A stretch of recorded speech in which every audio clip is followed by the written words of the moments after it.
Did you know that the familiar yellow smiley face was created in 1963? It was originally designed to increase employee morale at an insurance company. Hello, action taker. Welcome to Live Blissed Out, a podcast where I have inspirational and informational conversations with business owners and subject matter experts to help you get the scoop on a variety of topics. Tired of hesitating or making decisions without having the big picture? Want to be in the know? Then this is the place to go. I'm your host, Marissa Houston, helping you achieve bliss through awareness and action. So let's get to it. In this episode, Vernon Brown talks about how you can achieve happiness. With over 15 years' experience as a trainer and coach, Vernon is the happiness and success coach. He shows entrepreneurs how to leverage happiness to become more successful, strategic, and influential, both personally and professionally, scaling business to 6 figures in 6 months or less without sacrificing personal time. Happiness is a gift and a tool we were shown during childhood, but forgot as we got older. Let's remember it together. Happy is the way. Visit whatsyourhappy.com and ownyourhappy.com to learn more. The information, opinions, and recommendations presented in this podcast are for general information only, and any reliance on the information provided in this podcast is done at your own risk. This podcast should not be considered professional advice. Vernon, welcome to the show.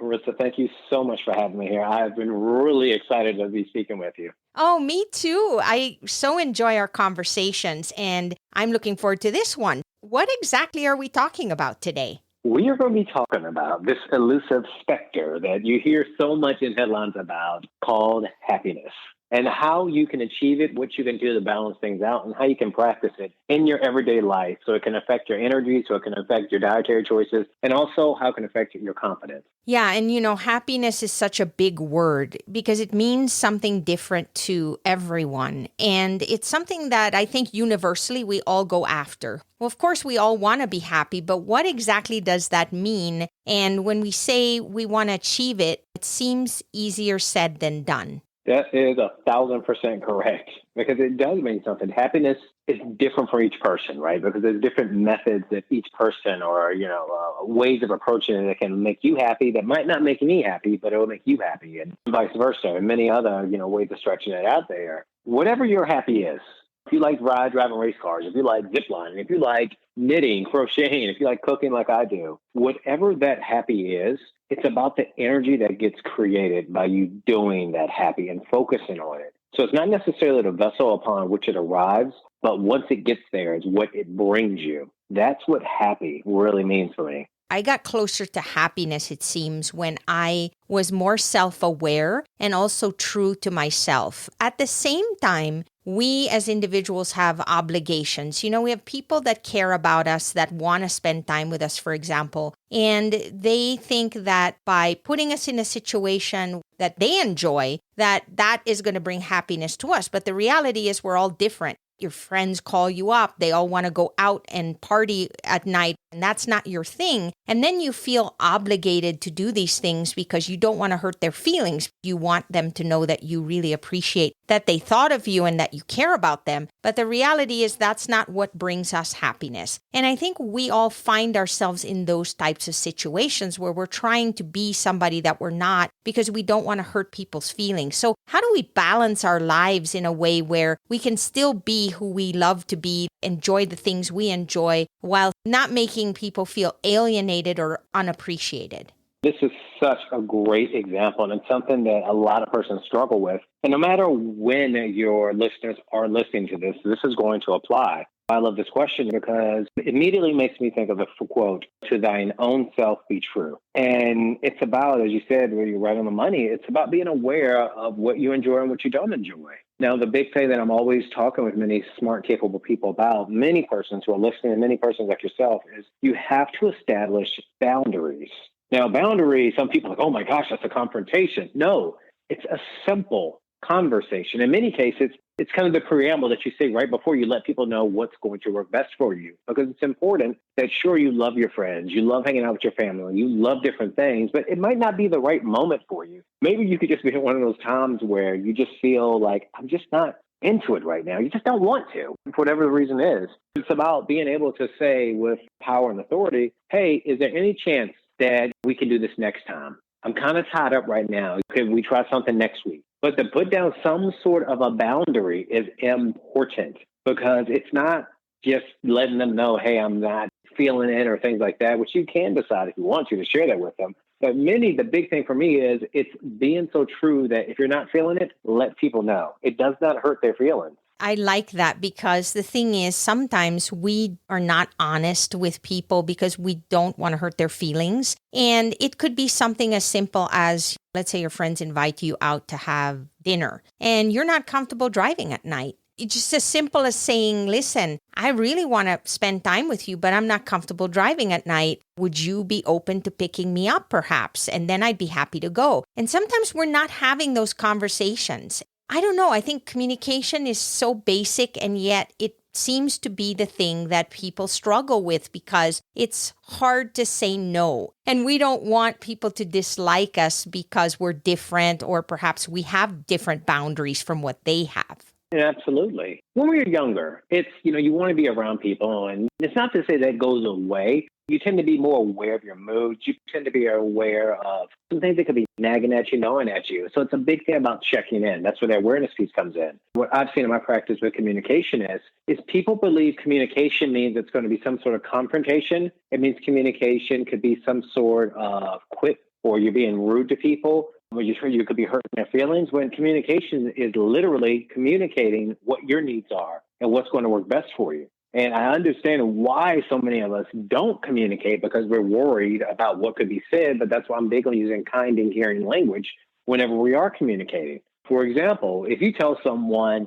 I don't want to go out at night, I hate driving, I can't believe that, why would you ask me that? Of course, that's going to be some sort of a conflict. But if you say, hey, look, Alex, Scott, Tommy, Carolyn, what works best for me is if I could be in the passenger seat because I'm not the best at driving at night. I'm not the biggest fan. Would that be okay with you? That's communicating a need. But when you kind of wrap it in some very kind and caring language, which is the big thing here, it translates into a conversation where people hear you better. They hear more clearly, even like a time boundary, which I'm a big fan of. Let's make the best use of this 60 minutes. I'm really, really excited about this because I know this is going to be a great hour. When you say things like that in front of whatever you're requesting, it literally lets people know, like, wow, we have an hour, or wow, they want me to drive. And it lets people kind of get to a place where they can receive it better, but they don't take it as rude.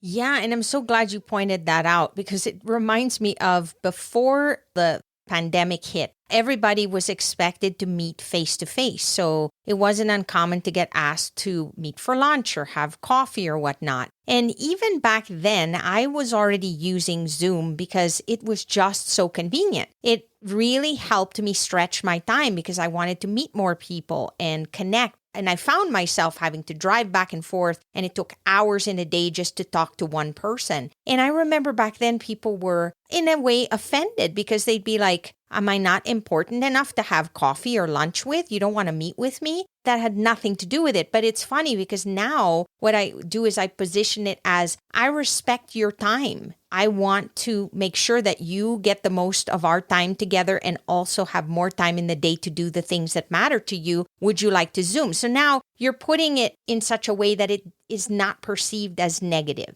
Right. A preamble just like that can take care of things. And, I feel the same exact way. And I love how you said that. Be respectful of your time, because think about the commute. We both know, and we talked about this, 20 minutes away really means 50 minutes total with traffic and things like that. So that's almost an hour out of your time, which is an hour more that you all could have been talking. So it's framing things, kind of teeing it up so it's to their benefit. It's not manipulative. It's letting people know what their available options are and what one is really going to benefit them. Sometimes we get so caught up on doing things the way we've always done them, we don't question, is there a better way that we could be doing things? Yes, and the idea of trying to please everyone is just not realistic.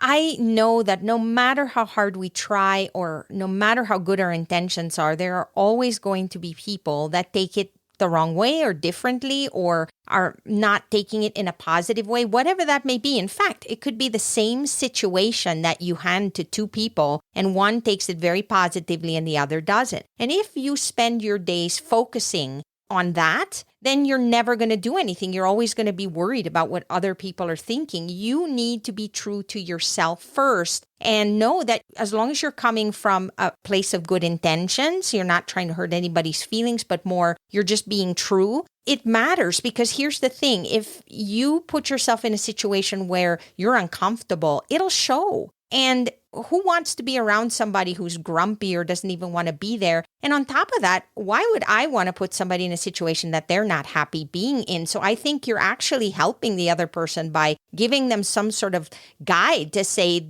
this is who I am. And if you want me to be happy and really want to spend time together, this is where I'm coming from, to be honest about it. Exactly. You explained it very well. When you're being true to who you are, and I call it the true self, and you're doing the things that, really benefit the true self, it doesn't create any worry or stress or frustration. If anything, it frees you up and it allows you to have more mental freedom to not do mental gymnastics. Because now you don't have to think about, well, how can I fake it? Or how can I be peppy? How can I show everybody that I don't want to talk to people right now, which can be a big farce for you. And people can see right through those things. You made me think of the quote, I believe, by Stephen Covey. We tend to judge people by their results, but judge ourselves by our intention. And the big thing for me is, a takeaway from that is you want to make sure that you're producing a result with a positive intention that does both parties justice. What can happen is by us kind of getting in our head sometimes, and us start second guessing, and when you kind of get that I should have said syndrome kicks in, or what I should have done, all of a sudden, what's the first thing you do? You tend to not to reach for the most healthy food choices. You tend to make some poor decisions, and that can happen because of our attempt to feel better. So a big thing I always talk to people about, like, oh, well, I feel so much better. Yeah, you do, because you're being honest, and you don't have to worry about how that could carry over into a dietary choice, or how that could turn into just feeling guilty, or, different things like that, because you don't need any more of that. You got enough of that going around. Are you searching for a trusted merchant service provider for your business? SG Associates LLC is your partner for quality payment and merchant service solutions. With over 15 years of experience in credit card processing, SG Associates offers merchants the best pricing, products, and customer service available from a payment and solution service provider. Their number one goal is to save their merchants as much as possible on their credit card processing fees. To learn how they can help you, call 1-800-455-5211 or visit sg-associatesllc.com. Yeah, and as you were saying that, Vernon, I was thinking about the fact that we tend to make assumptions of people based on our viewpoint. You could, let's say, be at a restaurant and somebody orders something that you didn't feel was a good choice, for example, for whatever reason. Maybe it's unhealthy and you're like, how could that person be eating that? It's so easy to judge other people rather than to say, I don't really know their circumstances. Maybe they're going through some depression right now and this is going to cheer them up. Who knows? We don't know what's going on. I think we need to just step away from that judgment all the time and just appreciate the person for who they are. If you enjoy being around them and you're in the moment and you just appreciate that time with them and just eliminate all that other stuff, I think you'll be able to really embrace the moment and really make the most of the time that you have with the people that matter to you. Yeah, you use such a great word, the word judgment. Because right now in the atmosphere that we're in, there's so much vitriol, there's so much judgment. And I understand maybe some of it, but the big thing here is nobody is going to be fully aware in many cases of what's really bothering them. I've talked to many persons before and they feel like just something's off and they can't even put their finger on it. And things bother people and they're not aware of it, how it could be playing out. So the big thing with judgments is you got to be careful of the expectation that you put on people, because in many cases, people can't live up to those expectations. They won't. It's impossible sometimes. And so it's just about letting people be who they are and appreciating it. If you like it, then I love it. That's just the way that I am. I'm not going to sit there and try to tell you what to do or what not to do because I don't know all the variables in your life. I can't judge you. I don't judge people for that very reason. Yeah, I completely agree with you. And I think it's just happening so much. And I don't know that it's ever not been there. I think we just have a platform now where people can express it more. And so they put it out there publicly.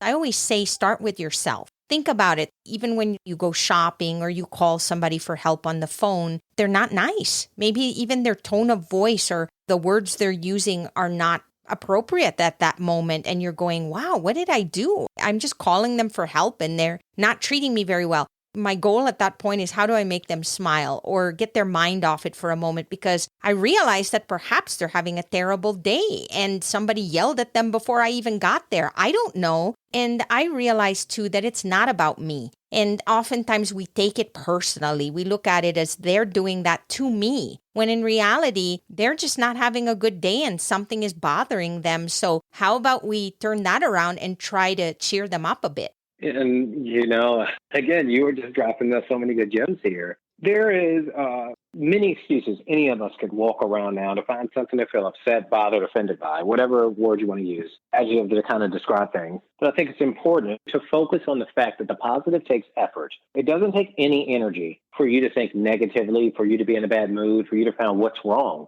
This organism, this body, this mind, as old as we think we are, and looking at our history, this brain is a lot older. So the negative sticks to it like Velcro. You don't have to work very hard because by design, it's always trying to find a threat, trying to figure what's dangerous, what could do it harm. Some cases, it could be words, it could be a perception, it could be many things. But the positive takes effort. And that the big shoes that I'm wearing, a person like yourself are wearing, to bring some sort of happiness. And it's not that things can't happen in life, right? Because it's not that we don't get those little surprises, those good, the great, and the unexpected things that can happen in life, and it can get to us. But we all need some sort of outside influence. One time I was in Costco. If anybody's never been to Costco, picture like Walmart amplified. You can't just get 10 rolls of paper towels. You will get 4,000 rolls of paper towels for like $80. So just something ridiculous where you can't pass up. It was around the holiday time, November, December, that time, and which can be an incredibly stressful time for people. I mean, I get it. I have a 6-year-old, and I just know it's just come up with the plans. And you and I even talked about this, Marissa, before. What are your holiday plans? What are you going to be doing? It's a lot of stress. So me and my son, we walked into Costco, and we got the oversized cart, and you can just see it. The curmudgeon looks, the frustration, the parents, the kids, the grandparents, the uncles, the aunts, everybody. You can just see the tension was there. And I'm thinking, what can I give everyone that would make them smile? And so I'm kind of taking in the stock and inventory of everyone that's there. And they were older. And all of a sudden, I thought of this amazing song sang by Marvin Gaye. And so I knew I couldn't sing the words. So I started whistling one of his greatest hits.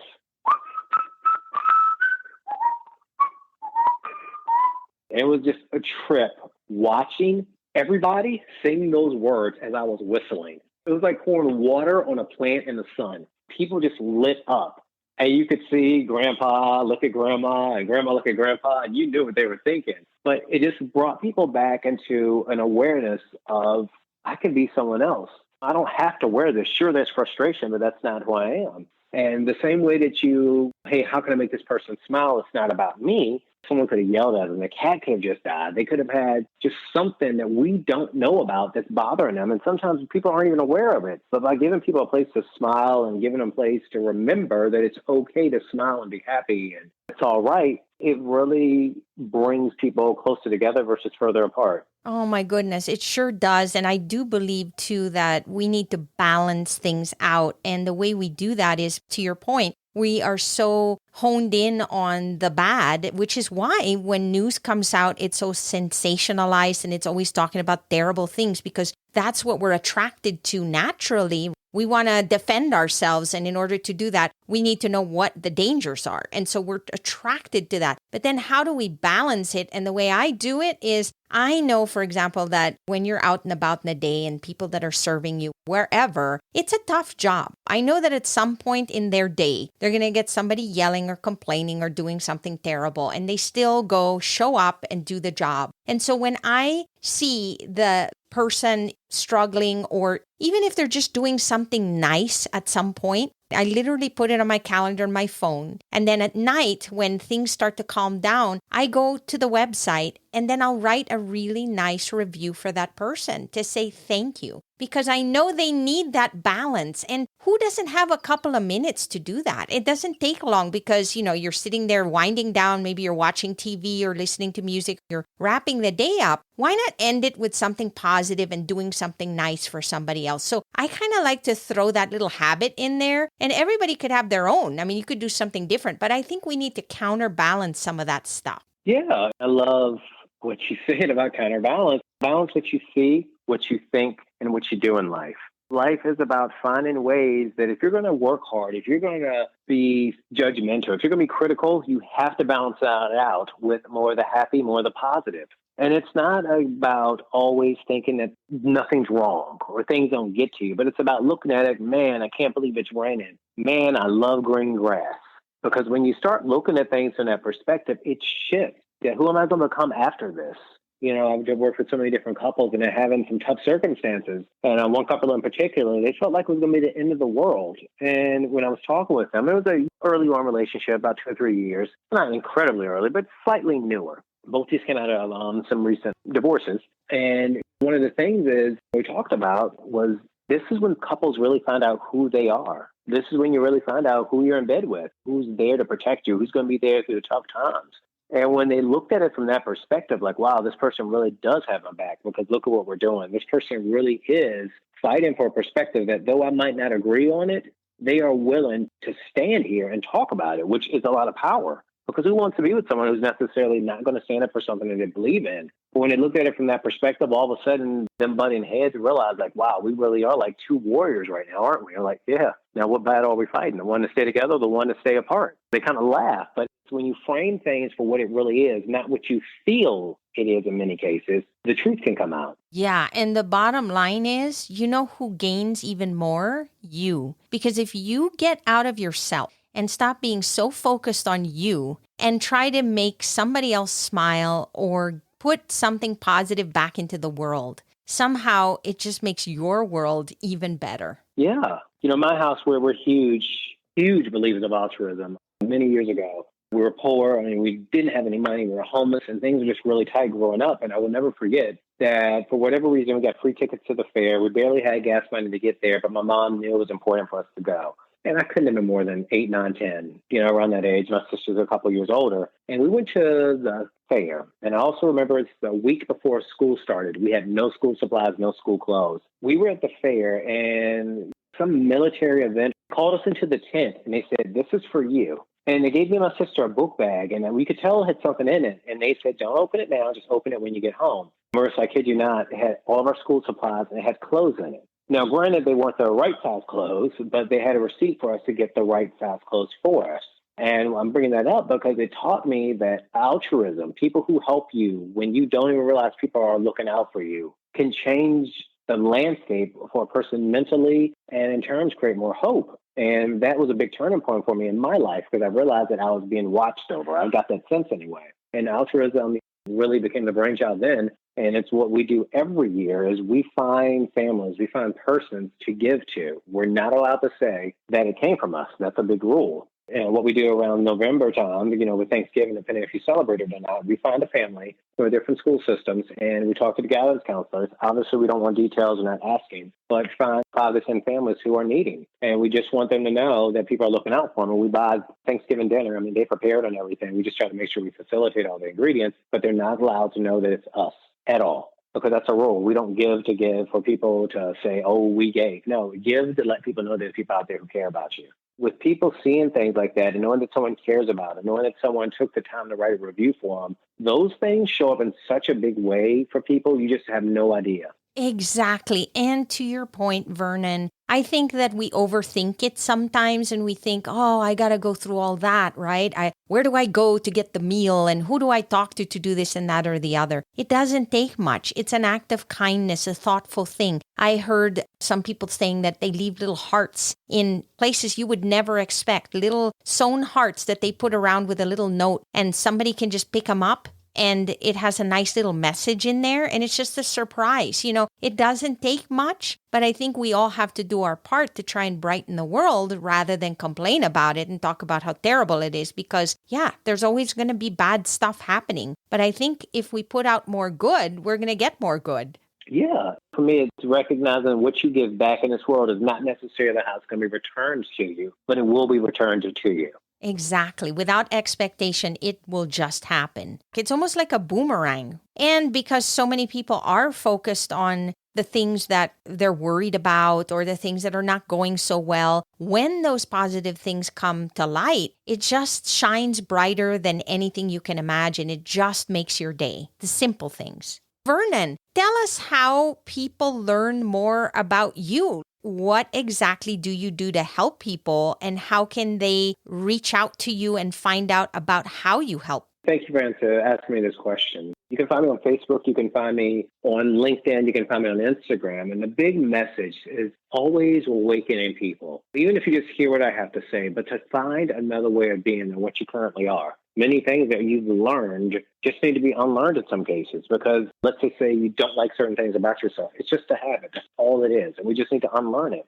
And a large aspect of what I do is I'm not an archaeologist. I'm an architect. And it's about creating what you want, what your happy is, not your aunt, not your husband, not your cousins. It's your happy, and using that as an energy source to create the lifestyle that you want to lead. Because many times, you'll ask people that they want to be this, they want to be that. And honestly, and what we even started out with, it's about being happy. And you can even see that in a workplace right now with what they call a great resignation, because so many people are really focused on this doesn't make me happy. Well, what does? And that's what we figure out. What's your happy, and how can we start leveraging it to create more, a stronger relationship, more income, start that business, go after and get that partner that you want, and create another plan with that. So you can find me on whatsyourhappi.com, and it's happy with an I, Happi, where you can just learn about what I'm doing, and also you can just kind of see up-to-date posts. And another project that I'm working on that's honestly, technically I really can't say it because I'm literally launching it right now, but it's Own Your Happy. And this is my happiness course. This is what I've been doing for the last 8 years. And I've taken everything and I put it into a structure that can apply to you in terms of one of the big things is confidence. Like people might say, go be yourself. That doesn't mean anything to people, right? Because they're like, oh, if I knew how to be myself, I would do that. But it gives you the steps that you need to do and that you can take personally, and I guide you along with getting more confidence, with understanding really your purpose, with getting you into your happy, which create and also teach you how to do boundaries. But you can find lots of information about that on ownyourhappy.com. Happi is how you spell happy. I think that it's important to remember that we all have a role to play in this world. We can't share happiness with other people if we're not happy. So I believe it starts with us. We have to try and be the best version of ourselves. And it sounds to me like that's what you do. You help people discover themselves and figure out what that path is. And then when we get to that place, we're then able to help others even more. So thank you so much for sharing this, Vernon. You are so welcome. Thank you for having me. I really appreciate it. That's a wrap for this episode of Live Blissed Out. Thanks for listening, and thanks to Vernon Brown for joining us on the show. If you have a question or comment for a future episode, all you have to do is go to speakpipe.com/LBOVM or click the link in the show notes to leave a brief audio message. If you find value in our show, please visit liveblessedout.com to reach out, subscribe, and share on social media. This show is made possible through listeners like you. Thank you. So long for now, and remember to keep moving forward.